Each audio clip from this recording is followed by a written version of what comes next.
how to buy pre-sale tickets on Ticketmaster. I'm going to tell you how to get pre-sale tickets on Ticketmaster. Pre-sale happen before the general sale and give you early access to tickets if you have the right code. First, check the event page on Ticketmaster to see what pre-sales are available. These could be a fan club, artist, Spotify, credit card, or even venue pre-sales. Most of them require you to sign up in advance, so do that early. For example, American Express or Citibank pre-sales need the right card, while fan club pre-sales need a subscription or email registration. Once you sign up, they'll email you a pre-sale code.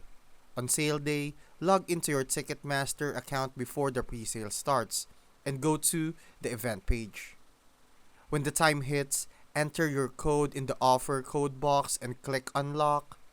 That gives you access to tickets before everyone else. But remember, pre-sale doesn't mean better seats, just earlier access. Still, it gives you a real edge, and when tickets are in high demand, that can make all the difference.